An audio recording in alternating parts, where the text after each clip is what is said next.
Daraja tulikuwa hatuna historia nalo, sasa lipo.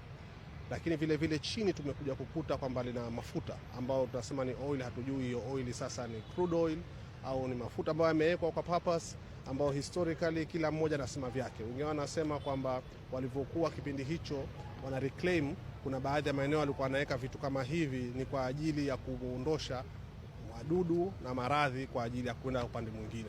Lakini wengine hatujui imekaa kama ni reservoir, sasa hatujui. Lakini kama mnavyoona eneo hili tumezungukwa na petrol station, isije kwa kuna leakage ambazo ni hatari kwa eneo letu. Na kama mnavyoona hii ina connect na town na kuna almost petrol station 3 tumezungukwa nazo katika eneo hili, na eneo ambalo tuna bandari yetu. Kwa hiyo ni sehemu ambayo ni hatari kitu kama hichi kuwepo.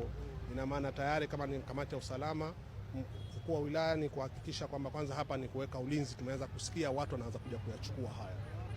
Lakini jambo lingine kuhakikisha kwamba haya mamlaka ZPRA, Mkemia, watu wa Zema kufanya testi haraka sana tuzipate result, ili tujue kwamba aidha tuyaondoshe haya tuyafukie, lakini kuweka hivi wazi ni hatari. Tumeweza kufika hapa na kuweza kujiridhisha, kuangalia, tukawapa ridhaa ili waweze kuyachota, na ameweza kuyachota, lakini kwenye kuyaangalia ni kweli ni mafuta ambayo ya halali yaliyochanganyikwa na maji, lakini hatutaki kutoa taarifa kwa waandishi wa habari wala kwa wananchi mpaka tukafanya utafiti. Ni mafuta either ni oli chafu au ni ya diesel.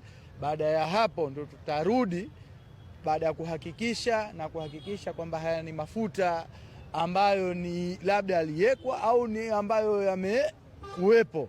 Baada ya hapo tutarudi kwenu kwa ajili ya kukupeni uhakika, lakini mpaka sasa tumepata maji yaliyochanganyikwa na mafuta, na tupo katika utafiti ambao sasa unaofuata. Kama watu wa serikali tutajitahidi haraka iwezekanavyo tuweze kutoa majibu yaliyokuwa sahihi. Chafu na wakaangalia njia gani ambayo mafuta haya tuweze kuyatupa au kuyahifadhi bila kuleta athari za kimazingira.